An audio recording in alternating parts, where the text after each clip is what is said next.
जो राजा राम की नगरी पूरे मध्य प्रदेश की शान बढ़ाती है, वहीं सरकारी मुलाजिमों की करतूत पूरे सरकार को बदनाम कर रही है।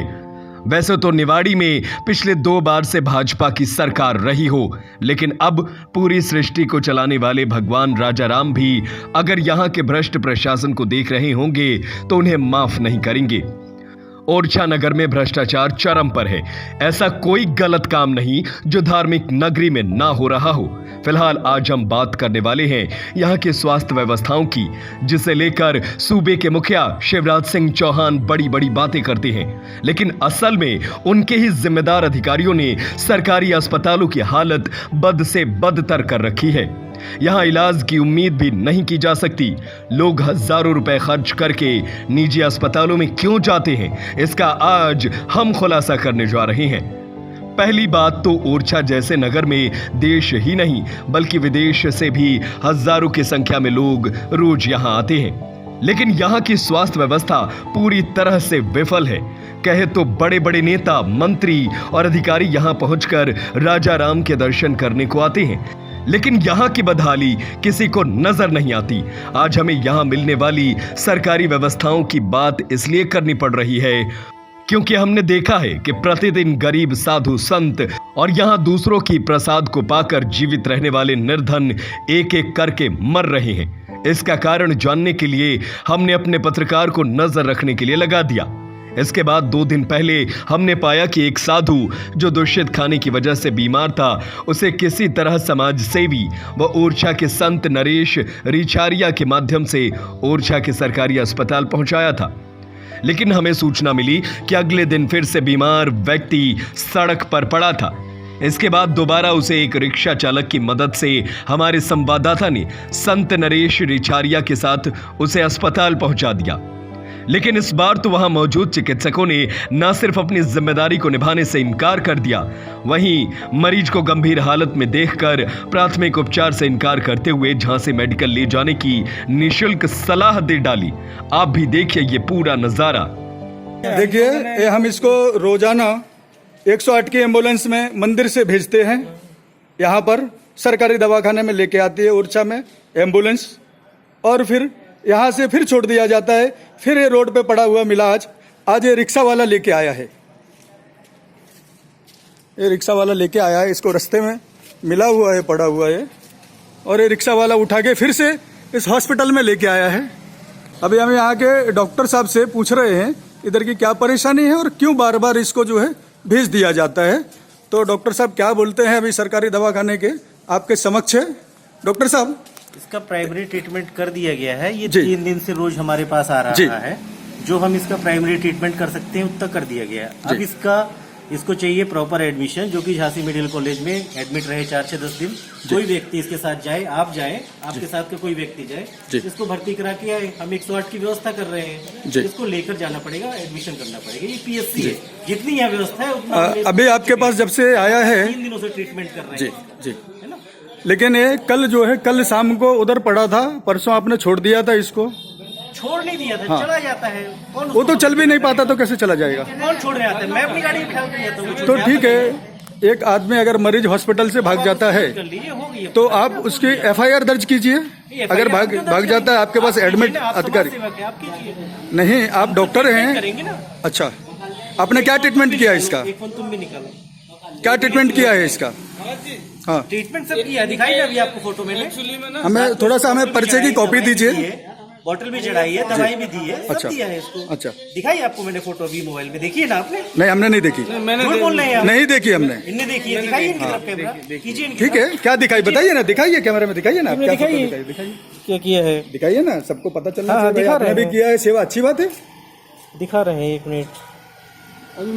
ये देखिए, ये रात को आए थे, इनको हमने बोतल लगाई, दवाई भी दी, रात भर, पूरी रात भर जागते रहे इनके साथ, है ना। ये बैठे हुए हैं, ये लेटे हुए हैं, ये वही व्यक्ति हैं जो सामने बैठे हैं, देख लीजिए आप, है ना। सब किया हमने, लेकिन अब ये इस लायक है नहीं ना। हालांकि काफी जद्दोजहद के बाद और हमारे संवाददाता की माइक आईडी देखने के बाद मरीज को अस्पताल में जगह मिल गई थी, लेकिन अगले दिन जो देखने को मिला वो ना सिर्फ मानवता को शर्मसार करने वाला था, बल्कि मध्य प्रदेश की एम्बुलेंस सेवा को भी दागदार करता नजर आ रहा था। हालांकि ये वीडियो किसी क्षेत्रवासी ने बनाया था, जिसने हमें बिना नाम सामने आने की शर्त पर बताया कि एम्बुलेंस एक मरीज को सड़क पर छोड़कर चली गई थी। अब सोचने वाली बात यह है कि जो एम्बुलेंस मरीजों की जान बचाती है, आखिर वो एक गंभीर मरीज को सड़क पर छोड़कर कैसे जा सकती है। अगर ये मान लिया जाए कि एम्बुलेंस ने मरीज को सड़क पर नहीं फेंका, तो आखिर सड़क पर पड़े मरीज को देखकर भी एम्बुलेंस उसे छोड़कर कैसे जा सकती है। देखिए, यहाँ पर लोग रोज मर रहे हैं बीमारी से और प्रशासन कोई ध्यान नहीं दे रहा है इनकी तरफ। हमने 9 तारीख के दिन 2 लोगों को यहाँ से एम्बुलेंस में डाला, उसमें से 10 तारीख को एक को रास्ते में फेंक दिया और एक के घर वाले आके लेकर चले गए थे उसको और रास्ते में फेंक दिया उसको। फिर 10 तारीख को हमें खबर मिली, हमने इधर सबको बोला, मंदिर प्रशासन को, कोई सुनने को तैयार नहीं था। फिर हमने तहसीलदार को जोर लगाया कि अगर देखिए अगर ये मर गया तो आपके ऊपर इसकी FIR की जाएगी।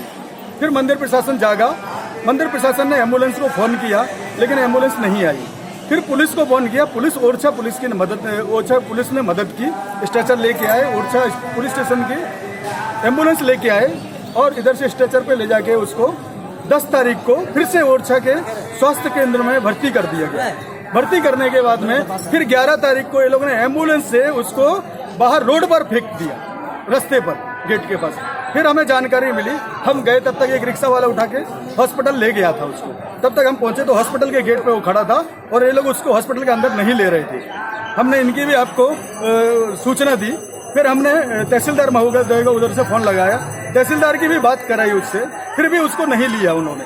फिर हमने इधर के विधायक जी हैं, MLA श्रीमान अनिल जैन जी को भी हमने फोन लगाया कल, और कल हमने कलेक्टर जी को भी फोन लगाया कल। फिर शाम को जो है उसको इधर ये लोग बोलते हैं कि शाम को झांसी रेफर कर दिया गया। तो अभी हम वो भी जानकारी ले रहे हैं कि झांसी रेफर किया या वहां भी रास्ते में फेंक दिया गया, हम उसकी भी अभी जानकारी ले रहे हैं। हमारा इतना ही प्रशासन से अनुरोध है कि यहाँ पर इतना गंदा काम हो रहा है, कोई देखने को तैयार नहीं। राम राजा की नगरी में तड़प तड़प के प्रभु के दरबार पे लोग मर रहे हैं और इनको कोई फिक्र नहीं पड़ी है। इनके ऊपर कठोर कार्रवाई की जाए। जिसने फेंका, हम तो बोलते हैं अस्पताल के हर कर्मचारी को टर्मिनेट करना चाहिए और इनके ऊपर FIR दर्ज करके कठोर से कठोर कार्रवाई की जाना चाहिए, ऐसे हम निवेदन करते हैं। हालांकि जब हमारे द्वारा पुलिस को सूचना पहुंचाई गई, तब ओरछा पुलिस ने अपना फर्ज निभाया और गंभीर मरीज को इलाज के लिए झांसी पहुंचा दिया। लेकिन इन घटनाओं की खबर दिखाने के बाद भी क्षेत्रीय जनप्रतिनिधि भी अपना मुंह चुरा रहे हैं, तो प्रशासनिक अधिकारी भी अपनी जिम्मेदारी को नहीं निभा रहे हैं। फिलहाल आज मध्य प्रदेश शासन के लोगों को अपनी गैर जिम्मेदारी के लिए शर्मसार होना चाहिए, और अगर उनमें थोड़ी सी भी शर्म बाकी है तो कम से कम जिले व तहसील के गैर जिम्मेदार प्रशासनिक अधिकारियों पर कार्रवाई के लिए शासन को लिखना चाहिए, क्योंकि अगर अभी उन्होंने गलती नहीं सुधारी तो भगवान राम उन्हें सजा दें या ना दें, आने वाले महीनों में विधानसभा चुनाव में शिवराज सरकार को जनता सजा जरूर देने वाली है। ओरछा से सुनील सेन की खास रिपोर्ट।